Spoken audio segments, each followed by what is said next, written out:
आप देख रहे हैं अब तक न्यूज चैनल को। एक बार फिर हम आपका इस्तकबाल करते हैं अब तक न्यूज़ पर, और मैं जाबिर शाह। आज हम लोग मालेगांव शहर में कल जिस तरीके की बारिश का मंजर हुआ है, पूरा मालेगांव शहर पानी से जलथल हो गया। कहीं घरों में पानी घुस गया तो कहीं स्कूल और शालाओं में भी पानी बेशुमार भरा रहा। 7 से 8 फीट तक स्कूलों में और घरों में पानी भरा रहा, जहां पर कहीं लाखों रुपये का नुकसान तो हुआ ही हुआ है, लेकिन वहीं साथ साथ शाला के बच्चों की पूरी किताबें और ब्याजें उस पानी में डूबकर ख़त्म हो गई है।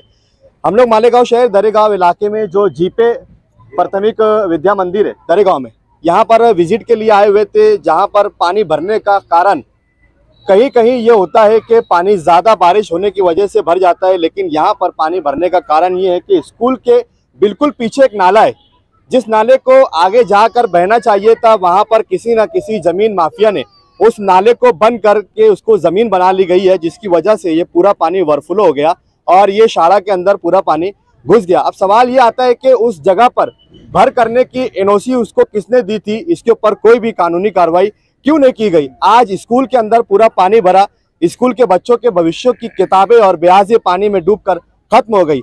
ये जिम्मेदारी किसकी बनती है, कौन इसका जिम्मेदार होगा, कौन कौन इसमें शामिल है, इस जमीन माफिया को किसने भर करने की एनओसी दी। स्कूल के बिल्कुल सामने भी एक जगह है जो पूरी तरीके से पाट कैनल की जगह आती है, वहां पर भी भर कर दी गई, वहां पर भी जगह पर मतलब जो है तो गाले बना दिए गए। स्कूल के आसपास में बेजा अतिक्रमण हो गया, लेकिन कोई भी कानूनी कार्रवाई किसी भी सरकारी अधिकारी की ओर से नहीं की गई है। इन सारी बातों पे कौन दक्षता देगा, कौन इसमें दखल देगा और कौन इस पर कानूनी कार्रवाई करेगा।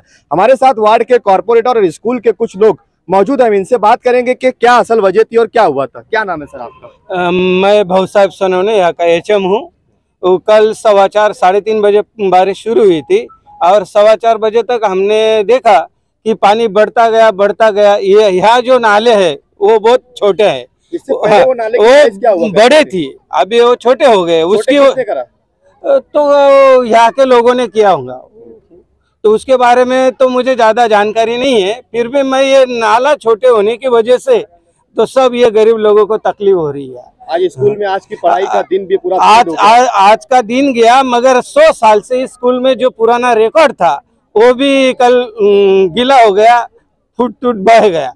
तो मुझे ये आपको बताते हुए खुशी होती है, हालांकि हमारा रिकॉर्ड तो चले गया, मगर इस भरी यानी कि फुल बारिश के मौसम में हमने बच्चों की जान बचाई। हमारा पूरा स्कूल का जो स्टाफ था, उनकी प्रायोरिटी थी कि कुछ भी हो जाए, हम मर जाए, मगर बच्चों को कुछ हो ना पाए। स्कूल में कितने फीट पानी भरा हुआ था? स्कूल में लगभग 4-5 फुट पानी भरा था, और जो हमारी अलमारी थी उनके अंदर जो हमारा रिकॉर्ड था 100 साल का, वो पूरा डिस्ट्रॉय हो गया। अच्छा, जो स्कूल में जो अनाज गवर्नमेंट की ओर से आता है, वो अभी अनाज आया था, क्योंकि अनाज है ना हम तो कोठी में रखते, मगर कोठी 3 फुट की रहती है और पानी 5 फुट था, इसकी वजह से कोठी में भरा हुआ पूरा अनाज भी भीग गया।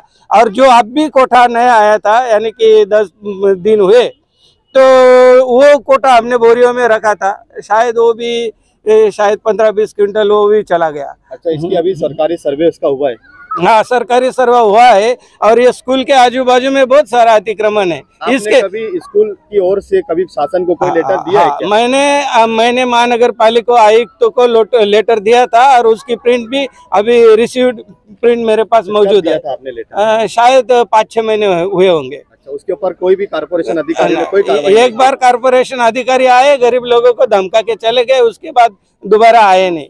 हाँ, और ये जो नाला है वहाँ भी गंदगी रहती, हम बार बार नगर पालिका वालों को बोलते, मगर वो कुछ आते नहीं। सिर्फ ये जो हैंडपंप है ना, वो बार 2 महीने में आते और हमसे है ना उस पे साइन लेते और खर्चा दिखाते। इसके अलावा कौन आता है साइन लेने के लिए? वो हैंडपंप दुरुस्त करने वाले आते, बाकी उसके अलावा कोई नहीं आता। अच्छा, स्कूल की दीवारें बहुत छोटी है, इसकी दीवारों को ऊंची करने के लिए कोई?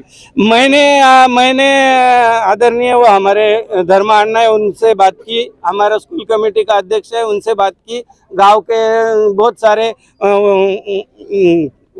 उद्धव दरेकर जी है। नंतर स्कूल काफी पुरानी है, लेकिन डेवलप यहाँ कुछ भी नजर नहीं आ रहा। मैं हमेशा गांव के लोगों से बातचीत मेरी चालू है। मैं फिलहाल भी आया हूँ, मुझे शायद 8-9 महीने यहाँ हुए, तो मैं तरक्की की ओर स्कूल को लेके ले जा रहा था, बीच में ये मुसीबत आ खड़ी हो गई। अच्छा, अभी हमारे साथ में वार्ड के कॉर्पोरेटर धर्मा अन्ना है, हम इनसे भी बात करेंगे कि इस इलाके में मतलब जो भी हालात हो रहे हैं, जो भी मतलब पानी भर जा रहा है, ये फ्यूचर के लिए, जबकि इनका घर भी मतलब यहीं पास में ही है, क्या मतलब इनको भी ये नज़र नहीं आया कि यहाँ पर जो नाला पैक हो गया था, इसके ऊपर क्या इन्होंने कोई कानूनी कार्रवाई की है क्या? कानूनी कार्रवाई ऐसा है, जिला परिषद के स्कूल है, उसके अंदर हमने कोबा वगैरह जो बच्चों को कीचड़ होता था वो सब कर दिए ले, मगर ये बाजू में जो पुल के पास है कोई अत्तर टेलर करके उन्होंने डायरेक्ट ऐसी आड़ी दीवार बना लिया, उससे पानी फूक गया और इसे नुकसान हो जाए सब। जब घर करने का काम हाँ, कर रहा था, हाँ, आपने क्या उसको मना किया मगर वो कुछ नहीं, या कुछ हाँ, मतलब कोई कानूनी नहीं, आपने अपना लेटर उटर नहीं दिया था, मगर उन्होंने आड़ा दीवार बना लिया, दीवार से पानी पूरा फूक गया, इधर गाँव में घुस गया। आपने उसमें कोई ऑब्जेक्शन नहीं लिया? नहीं, अधिकारी को बोला, मैं प्रभाग अधिकारी को बोला, सब कुछ बोले, आ रहे जा रहे देख रहे, पैसा चल रहा है उनका बस। आपने अपने तौर पर कोई भी कॉर्पोरेटर का लेटर मतलब महानगर पालिका नहीं, ऐसा मुंह बोले थे हमने, कानूनी कार्रवाई मतलब नहीं, स्वरूप में कुछ नहीं की? नहीं, ऐसी बात।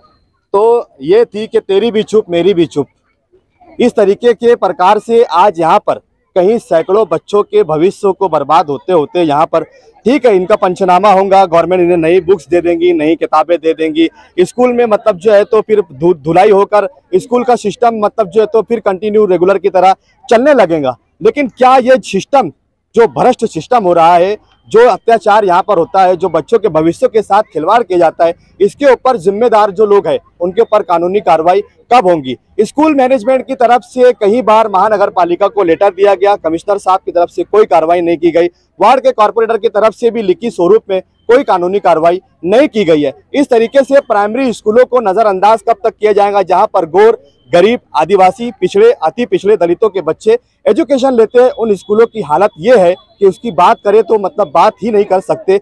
देश के प्रधानमंत्री कहते हैं कि देश की 14,500 स्कूलों को हम डेवलप करेंगे, जबकि देश में 10.5 लाख से ज्यादा प्राइमरी स्कूलें, क्या 14,500 स्कूलों को दुरुस्त करके देश की 10.5 लाख स्कूलों की व्यवस्था को सुधारा जा सकता है? ये एक सवाल है और ये सवाल हम उठाते रहेंगे, इन बच्चों के भविष्य के लिए बात करते रहेंगे।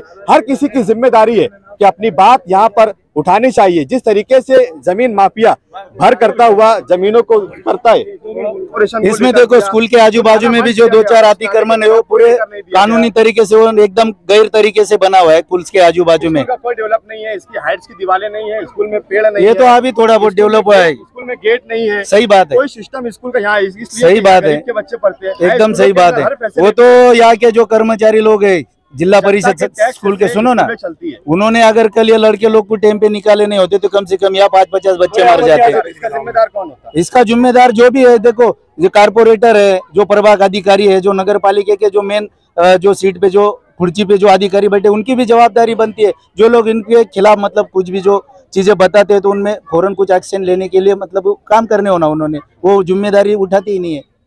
जब भी बात करें तो मतलब उनकी बात करने का तरीका भी गलत है। कुल मिलाकर बात वहीं आती है जिस पर हम काम कर रहे हैं कि भ्रष्टाचार पे भ्रष्टाचार, भ्रष्टाचार पे भ्रष्टाचार। हम कंटिन्यू अपनी न्यूज़ के जरिए हर भ्रष्टाचार को उजागर करने की कोशिश करते हैं, लेकिन भ्रष्टाचार की जड़ें इतनी मजबूत है कि उस तक पहुंचना काफ़ी मुश्किल होता है। आदमी चलते चलते थक जाता है, लेकिन भ्रष्टाचार की जड़ों तक पहुंचना मुमकिन नहीं हो पाता। हम फिर भी आवाज़ उठाते रहेंगे, अपनी आवाज़ को बुलंद करते रहेंगे और इन स्कूलों के मामले पर अपनी आवाज़ को बुलंद करते रहेंगे। आप देखते रहिए अब तक न्यूज़, और हम चाहेंगे कि कब इसके ऊपर कोई कानूनी कार्रवाई होती है या नहीं होती है, क्या इस न्यूज़ के बाद भी कोई इस पे दखल देता है या नहीं देता है। हम अगली न्यूज़ कवर करने के लिए बहुत जल्द यहाँ पर कुछ दिनों के बाद फिर विजिट करेंगे और इसकी मौजूदा हालात को दिखाने की भी कोशिश करेंगे। आप देखते रहिए अब तक न्यूज़ में जाबिर शाह, कैमरामैन छोटू शाह के साथ। जय हिंद।